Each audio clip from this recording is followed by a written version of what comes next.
Alright, here we are. Alright. Drafting with my friend Julian here. I haven't played Magic in a while, so I'm going to ask a lot of dumb questions. Yeah, alright, so in this pack, let's just go through stuff. So the rare is Falcon Wrath Marauders, which is like very, very good. Yeah, that looks good. Yeah, it's flying, haste, and whenever it deals damage, it gets +2, +1/+1 That's counters. pretty strong. So, Banshee looks pretty good, right? That's like a kills and EOT. I mean, he's okay. I think the second best card in this pack is Midnight Haunting. It just makes 2/1/1 flyers like instant speed. Other good cards are Forbidden Alchemy. I think twice as good. Delver is okay if you have the right deck. But I mean, like, Falcon Wrath Marauder is like just way better than all these cards. That looks good to me. Let's go for it and see what we get past. So what are the red? Don't you want to look at red creatures? So both of these cards are okay. Wait, can you stick on Rakish Hair there? Yeah, it's a. And that's a combo with your Falcon Wrath Marauders, right? Yeah, like because it needs them. Probably the best card in this pack is maybe Unburial Rites or Bonds of Faith. Can you mouse over Unburial Rites? You're going too fast. Yeah, Unburial Rites. It's like a basically just gets creature out of the graveyard and then with flashback. It's very. And then Bonds of Faith. Bonds of Faith is like a conditional pacifism. That's good. Yep. That seems good. Deadweight's also good. Not as good as those two though. Juggernaut's good. So I think it's between. Juggernaut. Yeah. Oh wow, that looks great.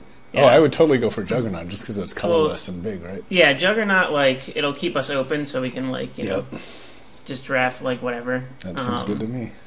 I think that's fine. Like, I don't really want to take something of another color, and it's better than the red cards, so we'll take it. Alright, so here... So what does the Cultist do? This pack is pretty terrible. Cultist is okay. It's good with the Juggernaut. It's a good combo. Yep, looks good. What's Cobbled Wings? Oh, just flying. That's it just gives flying. There's another Delver. Both the Delvers really could be like red. Delver's good, yeah. Blue. Ooh, yeah. Delver seems good. Scablyth also very good, but. So what does he do? To exile to. Is that good, really? 6/9 trample, but like you have to exile 2 guys from your graveyard. Okay. I mean, he's just very big and hard to like kill. Sure, right? But 6 mana, right? Yeah. Cultist is the best card. Well, it's the only card in our color, and it's good. Yeah, well, let's just take it since that's what we want. I mean, we can't really tell if red's coming or not. These packs have been like kind of devoid of red, but it might not be because someone's taking them. All right, so we'll just take that. All right. Silver Chase Hawks is pretty decent too, but no reason to go to another color for it. All right. So there's combo potential with Pitchburn Devils and Cultist. So wait, Pitchburn Devils. Oh, yeah, that's. So you get the old 2-for-1. What does the Wolfie do? The Wolf is pretty terrible. +2. Okay. I thought I remember reading some article on Magic the Gathering.com about like a wolf draft and that was good or something because it was a mana sink. I don't know. Yeah, no, it's just like dirtily and like requires you to do stuff before it's good. Any removal or bounce? No removal or bounce. I think like the next best card. I mean, the best card in the pack is Chapelgeist. Right. It's just like a flyer. Yeah, sure. But I think taking Pitchburn Devils is better because we know we're going to play it. Yeah. I mean, we are kind of taking a lot of high casting cost cards, but hopefully we'll get some cheap stuff coming up. There's always Outcast is also good, but he's just a 4/4. Oh, all right. So this is a sign. Like this pack is like completely insane for blue. Oh no. All right, I'll try to fix this one. I'll just put this here. Oh yeah, just put it up there. That'll be fine. All right. Hopefully the audio didn't cut out too badly there. So this pack is insane for blue. Why? That's good. Stitch Trick is very good. Okay. Yeah, that looks good. Invisible Stalker is very good if you have like stuff to put on it. Like sometimes it just like wins you the game by itself. Interesting. Okay. And Civilized Star is probably the best out of the 3 of them. It's just like insane. Really, that good? Okay. Yeah, because I mean, it's like it's a looter, right? And then like when you want it to be, it just beats down. So at this point, do you want to take the cheaper to cast, the cheaper to splash one? I'm definitely going to take Solar Star because it's the best card. And is that better than? Can you see the transform side of it? The transform side of it is a 5/1. But you have to pick it to transform. Oh, I see. You can mouse over. There, Okay. All right. All right. So now we got. Now, Laboratory Maniac is very interesting. Draw a card. You can play like the mill yourself deck and then just like get Lab That Maniac seems really conditional to me, but in blue-red, Harvest Pyre is actually quite good, so I think that's going to be our pick here. But I have to say, Mask of Avacyn looks good to me. I mean, hexproof and +1/+2. It seems strong. Mask of Avacyn is okay, but it's very slow. And what about Blood Crazed Neonate? That seems like a nice aggressive, pack to go. No, he's pretty terrible. There's just so many things that trade with him. Huh. So we're running out of time. I'm going to play Harvest Pyre here just because in blue-red, it's just like unconditional removal, basically. Like there's so much stuff that mills yourself in blue. Okay. That like you just can kill anything with it. All right. All right. So here we have basically nothing. Yeah, sure. Weird. Okay. Basic, fine. There's Ancient Grudge, I guess, is a sideboard Ancient card. Grudge is a good sideboard card. I mean, Fortress Crab is not the worst.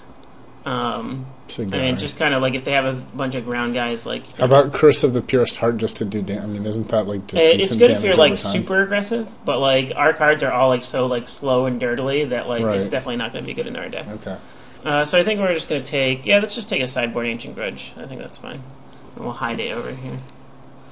Another Curse of the Purest Heart. Another Curse of the Purest Heart. Stitcher's Apprentice. Nightbird's Clutches, that reminds me of Falter, and that was a great limited card. Nightbird's Clutches is pretty good if we have an aggressive deck, which ours is not shaping up to be right now. Like, right. Stitcher's Apprentice can be good if you have things that combo with it. And Sacrifice, yeah, that seems combo-y. Okay. Markov Patrician is probably the best card out of all of these, but... So at this point, would we consider switching colors, or are we kind of stuck with where we are? We would consider for a good card, but I think I'm just going to take this. Okay. Okay, so this is promising. We get a Sensory Deprivation, which is quite good. Like, is that for good? Our time of deck. Okay. Like, if you're a very slow deck, you just like want people to not like overrun you, basically. Now, what does this complicated artifact here, Inquisitor's Flail, do? Oh, it's pretty terrible. It basically like gives you double strike, but then gives anything that like blocks you double strike as well. Huh. Okay. So it's good if you have like seems like on a flyer. Yeah. Okay. Yeah.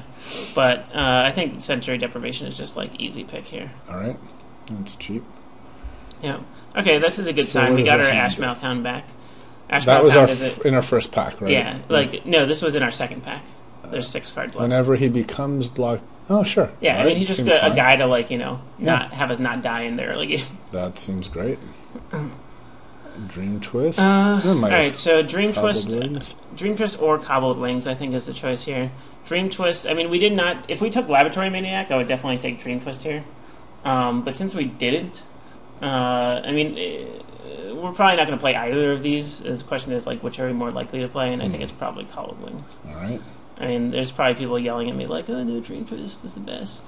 We take Wolf here, right? Not the Runic Repetition. Yeah, I mean, all of these are terrible, so it doesn't really matter. But we'll take Wolf and we'll hide him because I don't foresee us playing him. Sure, we'll take a Manor Skeleton. Sure. And we'll take another crappy card. All right, and an island. All right. All right, so I want to open up another insane like red card. Yes. Like Devil's Olivia Play. something. Olivia, what's her like face? Devil's Play is like the one card that we want to open up here because it's like the best card and it's in our color. Okay. It's like double whammy. It'd be awesome as if we could like. There's probably software to do this, but if like I could be at home and also commentate live at the same. Okay, Village Ironsmith. That guy's good, isn't he? He's okay. The best card here by far is Aggressive Phantoms, which okay, but so let's just take the other time to look at the other stuff. Yep. So for my sake, we already have one of those. I mean, they're that's good. Basic. What's Village Ironsmith do? He's a flip guy, and he flips into a 3/1 first strike. Oh, okay, yeah. I think Ashmouth Hound is actually slightly better than Village Ironsmith. And Rakish Hair, right? He helps vampires. Yep.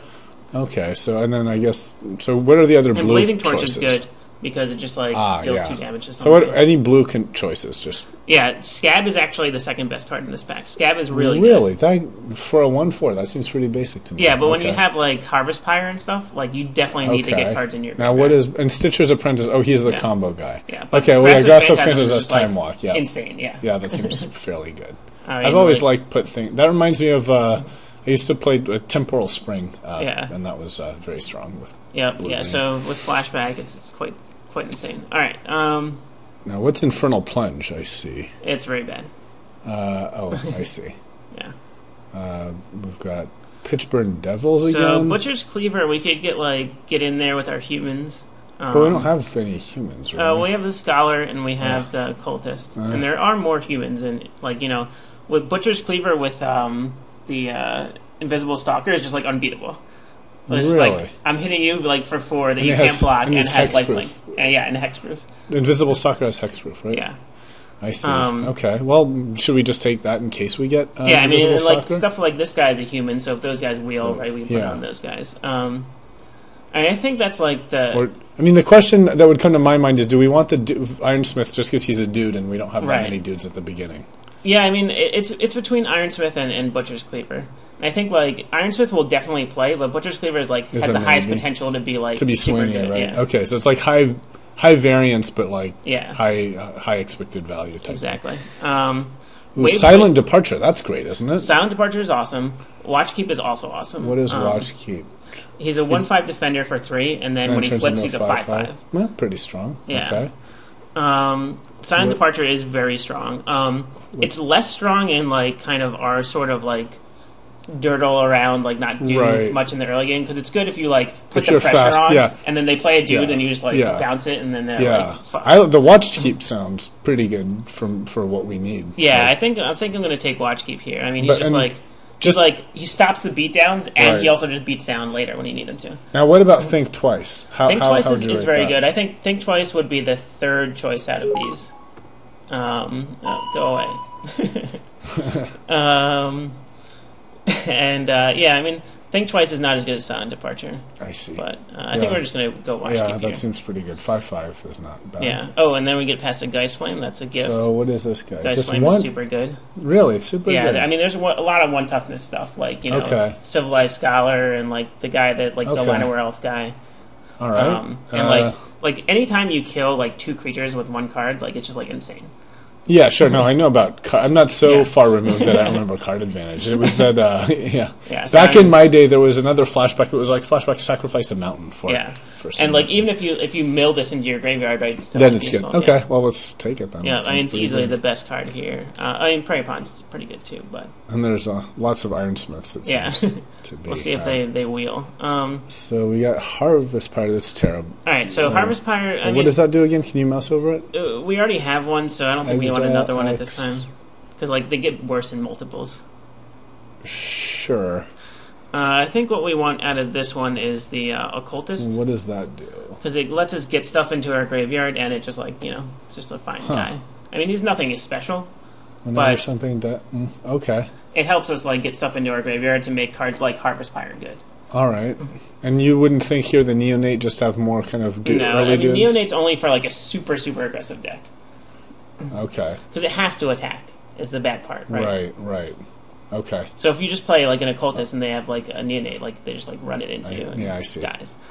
All right, so white seems like very open because we're seeing all these Rebukes and Spirits and stuff. But I assume at this point we're locked into red. Yeah, we're pretty much locked in. We're just going to take the best red blue. Yeah, we're just going to take the Wolf here. It's the only card in our colors that's like. Now, what is Hysterical Blindness?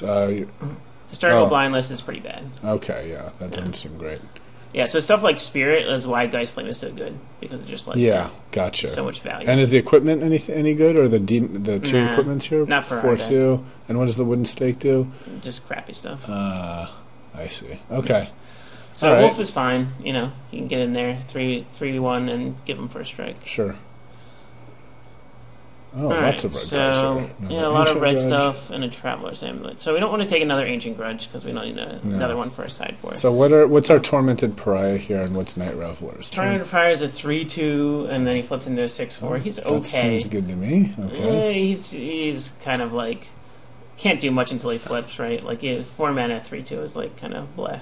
And what about Night Revelers? He's okay. 5/5 4/4. Meh, okay. Let's sort by do a cost sort here.